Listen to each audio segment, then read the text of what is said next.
on Sky News Business. This is Business Class.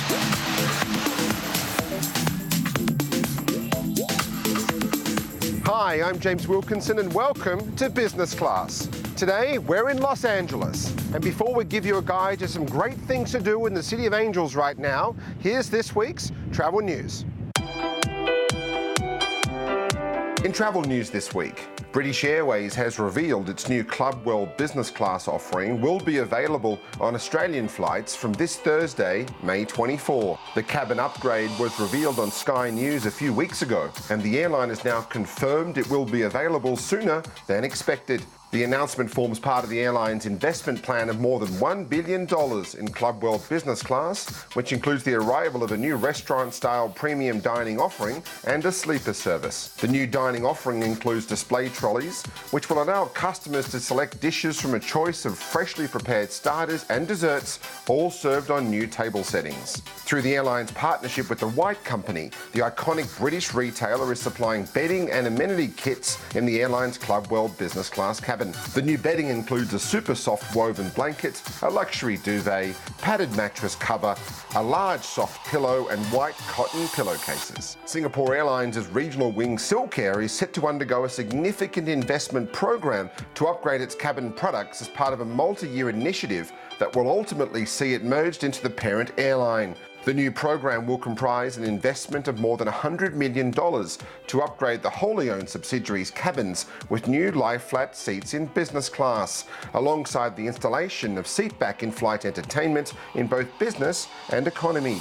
Aircraft cabin upgrades are expected to start in 2020 due to lead times by seat suppliers. Singapore Airlines says the merger will only take place after a sufficient number of aircraft have been fitted with the new products. Qantas has introduced in-flight meditation and expanded its entertainment offering to give customers more ways to relax in flight.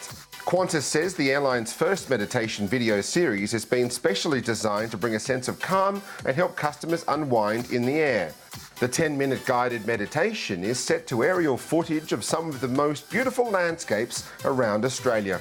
Qantas has also signed up with Apple Music and Audible to give its customers more free access to TV programs, movies, songs and digital audiobooks, both in flight and on the ground. Qantas Chief Customer Officer Vanessa Hudson said the expanded in-flight entertainment offering opened up more opportunities for customers to enjoy some me time during the flight. The new entertainment partners will be available progressively from June 2018. Flight Centre Travel Group has introduced a new powerful pocket-sized chatbot travel assistant called Sam, which the company says is ready to battle the travel grind on behalf of the country's corporate road warriors. Flight Centre Travel Group's corporate division executive general manager James Kavanagh said Sam fulfilled the necessary travel management functions, but went a step further by tracking a traveller's location, providing real-time information for traffic and flight delays, and featured interactive city guides, weather updates and gate changes. In hotel news, Sheraton on the Park in Sydney has completed a $40 million overhaul of its 558 guest rooms and the Sheraton Club Lounge. The redesign of the 510 guest rooms and 48 suites has shaped a more refined and residential style with an emphasis on sophisticated yet approachable luxury. Layered spaces define the sleep, work and lounge zones in the rooms, with conventional furniture replaced by modern residential pieces. In Victoria, construction has started on the new Vibe Hotel Melbourne on the corner of Queen and Flinders Streets. The new Vibe Hotel will have 206 rooms and is set to open in late 2019. Los Angeles is an important base for the world's largest airline, American, with the carrier commanding almost 20% of passenger numbers through LAX. To find out more for American here in Los Angeles, we spoke to the airline's managing director for LAX, Jim Moses.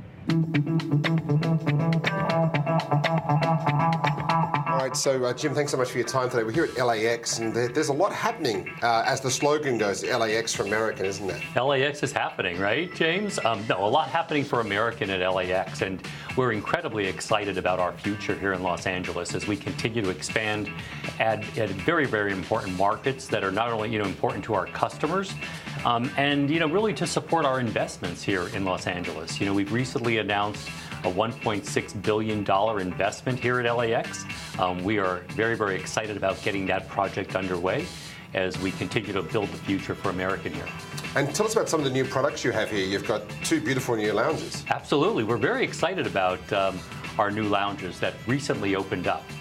Here in Terminal 4, where we are standing now, we've recently reopened our Admirals Club flagship lounge and introduced Flagship First Dining, which is, a product that we're very proud of, and the first U.S. carrier, to introduce such a product. And this is tableside dining for those customers in qualifying segments in first class that can actually dine on the ground before their flight.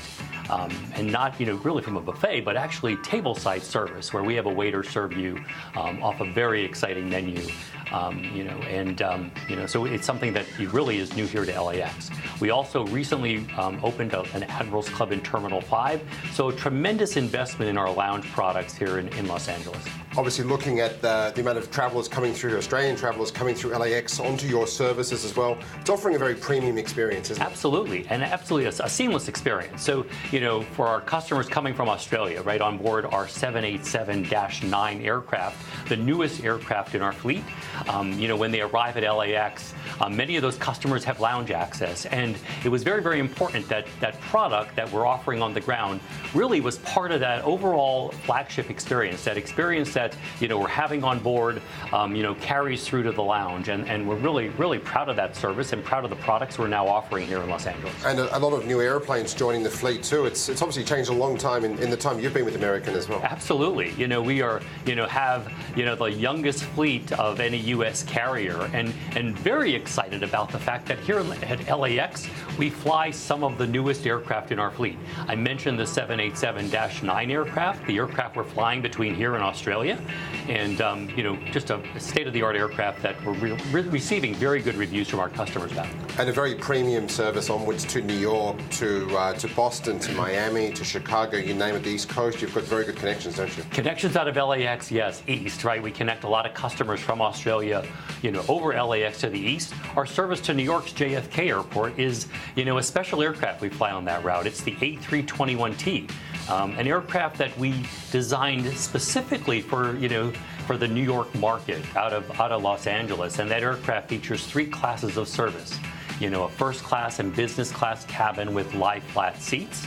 And a main cabin, that's also very, very comfortable. There's only 102 seats on board that aircraft, an aircraft that often holds over 180 customers. So really designed for that very premium market, and I'm really proud of the fact that we're flying that out of LAX, and look forward to having many of our customers from Australia connect to that airplane.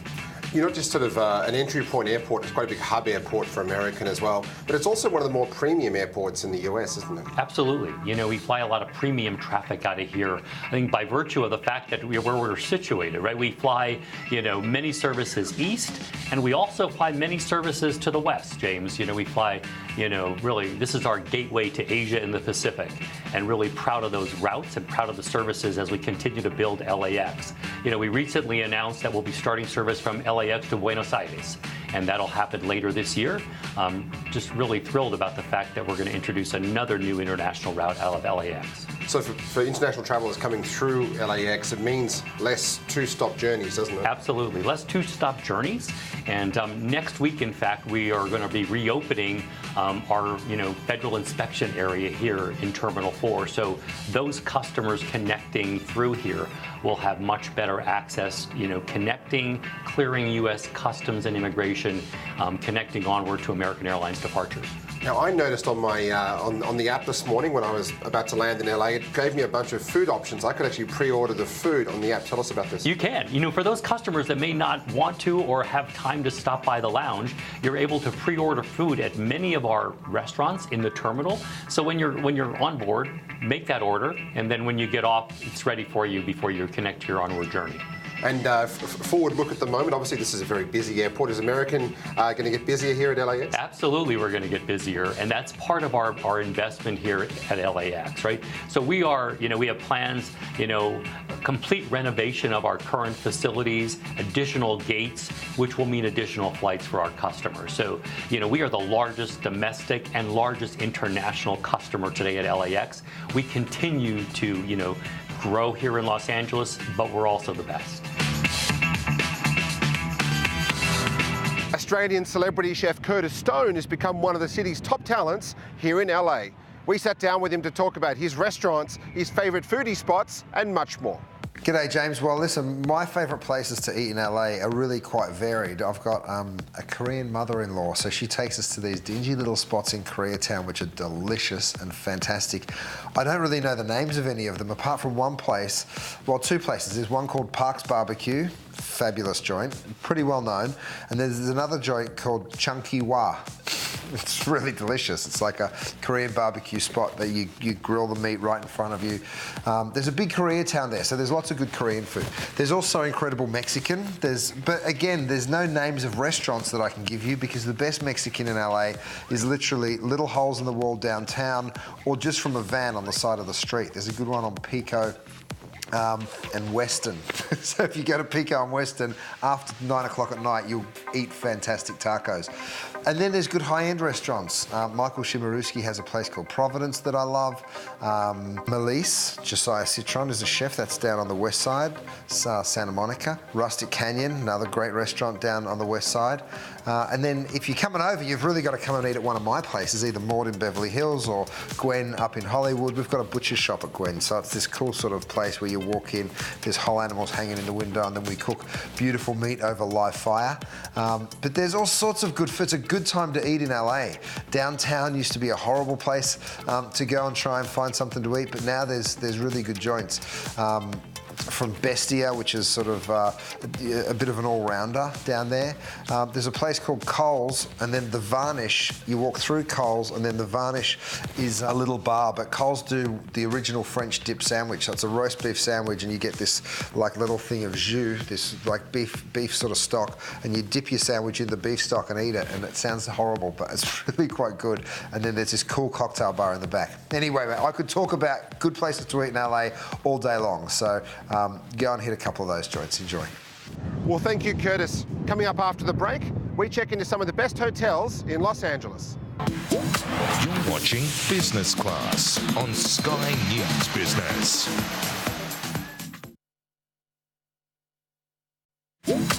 Welcome back to Business Class. Los Angeles offers some great hotels for both business and leisure travellers. Let's now check into some of our favourite spots across town, starting at one of my favourite places, the Fairmont Miramar Hotel and Bungalows in Santa Monica. Well, thanks so much for your time today. We're here in one of your beautiful bungalows. Tell us about this bungalow offering here in Santa Monica. Well, there's something really unique about the bungalows in Southern California, and there's not many people that have the real estate to spread out and really enjoy what it's like to live a California lifestyle. So we have 32 bungalows here on property. Each one of them is unique in its layout and unique in its size. Everything from single rooms with a beautiful patio overlooking the gardens to two-story multi-bedroom suites. Okay, when you look at sort of why business travellers stay here, what are some of the benefits, I guess, of not being in the busiest parts of LA? Well, we're here in Santa Monica, which is a keystone of what we call Silicon Beach. So there are a lot of tech startups here. There are a lot of businesses that are based in this part of town. And people would rather stay and live and work locally when they come to Santa Monica than have a traditional big city work hotel experience. So that connection really drives a lot of the business we do. And also for people that travel from places that don't have a beautiful coastline that we do, the advantage of being down here is the peace and serenity of Santa Monica and the gorgeous views that we have from almost everywhere on property. And if you look at that sort of the business hub down here, there's not a lot of really hotels apart from a couple down here in Santa Monica that actually can service that market. No, there really aren't. So we're fortunate to have the facilities that can allow us to serve not only destination travelers, but business travelers and groups that are coming in to host meetings as well. And we've tried to build in what we call campus here in our 5-acre city block, the amenities that a frequent traveler would want to have to bring them the comforts of home.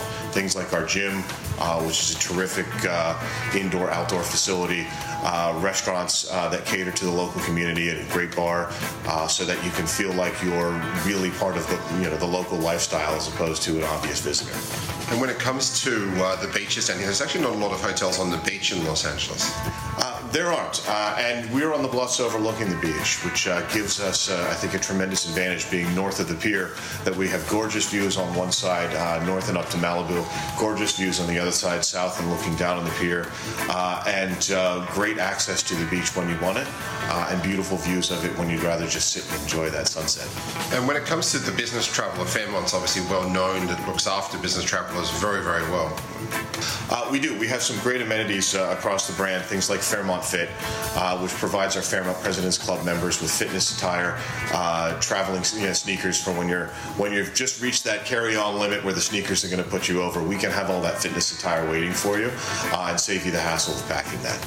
It's funny with some brands that go and have been adding this into it now. You've had this for some time at Fairmont. We've done this for a long time. Fitness and well-being have long been cornerstones to how we look at programming the hotel, how we look at crafting restaurant menus, and how we look at making the business travel experience one that reflects the lifestyle most of our guests live in their regular lives. Obviously down here, there are a lot of great bars and restaurants in Santa Monica. Then how well do you guys do it, and how well do you have to do it then to be one of the best down here? Well, you have to do it well to be competitive. We've got a really well-educated and savvy local community, along with really well-educated and savvy business travelers, or travelers of any kind, really. And their expectation of a restaurant within a hotel is precisely that it's a great restaurant that happens to be in a hotel.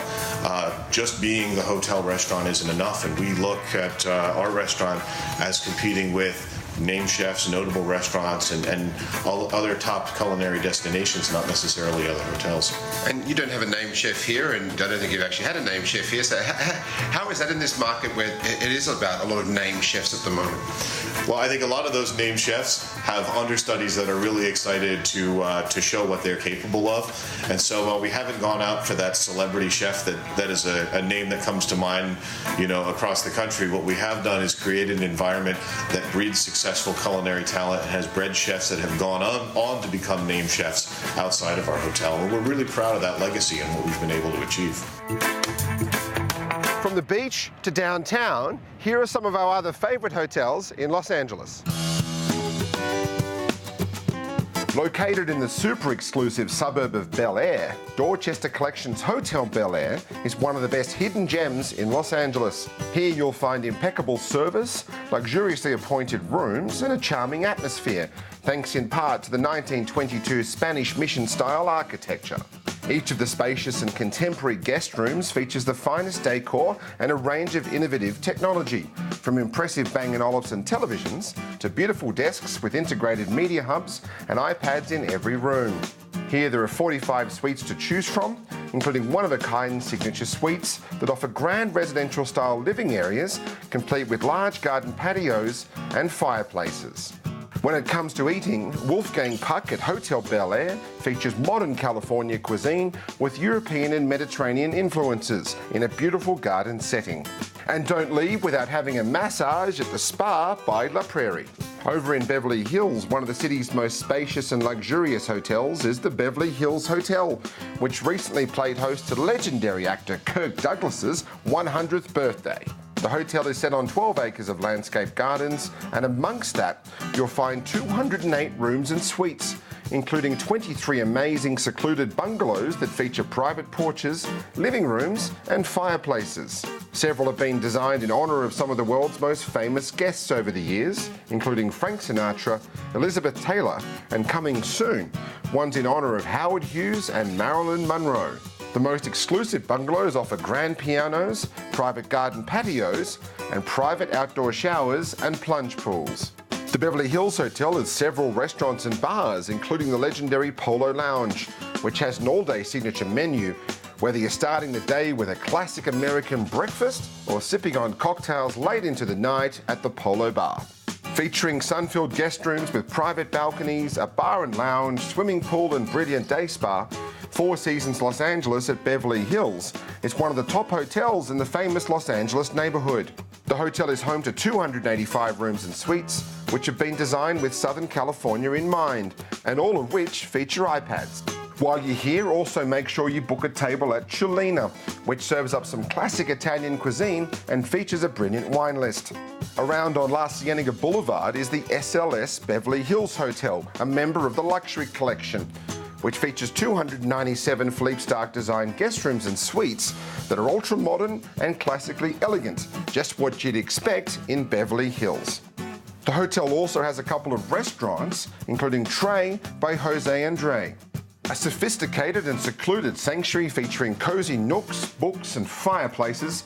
Tray serves up comfort food with a twist.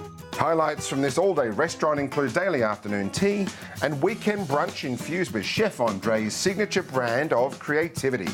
Downtown, 2 new hotels have opened their doors in recent months and they are already gaining significant attention. Featuring the tallest open-air bar in the Western Hemisphere and the popular brand's newest rooms on the planet, InterContinental Los Angeles Downtown has become a sky-high toast of California's most visited city. From the Sky Lobby located on level 70 to the bar on 73, everything in this 5-star hotel offers a unique perspective of Los Angeles that until now had to be enjoyed by visitors on an aeroplane descending into LAX airport. Must-dos here include cocktails at Spire 73, a Wagyu steak and a glass of Napa Cabernet in a private booth at French eatery La Boucherie, and freshly made sushi at Sora on level 69. There's also a pool, a gym and a brilliant Club InterContinental Lounge, which offers spectacular views of the city. Nearby on the vibrant corner of 7th and Olive Streets in downtown, the Nomad Los Angeles continues in the spirit of the original Nomad Hotel in New York, taking residence in a stunning historical building. The Nomad Los Angeles features 241 rooms and suites, plus a rooftop pool and gathering space overlooking downtown. The hotel houses the first restaurants and bars outside of Manhattan from chef Daniel Hum and restaurateur Will Guadara, the team behind the Nomad New York City and 11 Madison Park, which is currently ranked number 1 on the world's 50 best restaurants list. Each of the 240 rooms, including 31 suites, looks to Italy for inspiration. The room's soft colour palette is drawn from the lobby's fully restored golden blue Italianate ceiling. All rooms and suites feature custom-designed furnishings and Bellino linens, in-room art programs from Paris-based design studio B Poles, as well as large flat-screen TVs and many with freestanding pedestal bathtubs and separate water closets. A trip to Los Angeles wouldn't be complete without visiting some theme parks. Here's a few ways to spend a thrilling day in LA.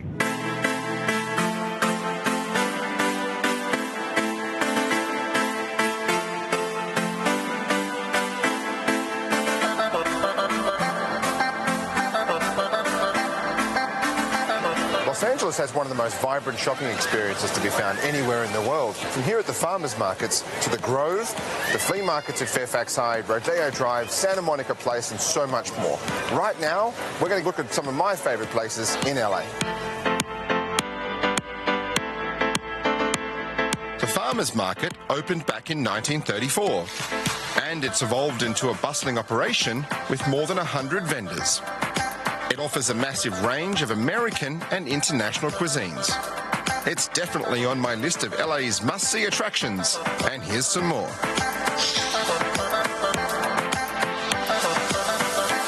The J. Paul Getty Museum is one of my favourites, and it's also one of America's most visited art collections, with around 1.8 million visitors every year.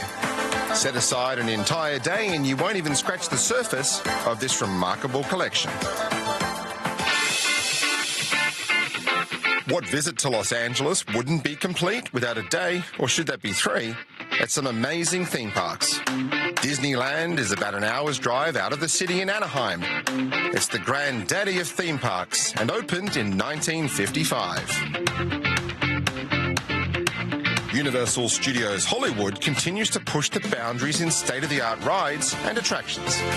But opened in 1912 as a movie studio, the theme park came along 50 years later.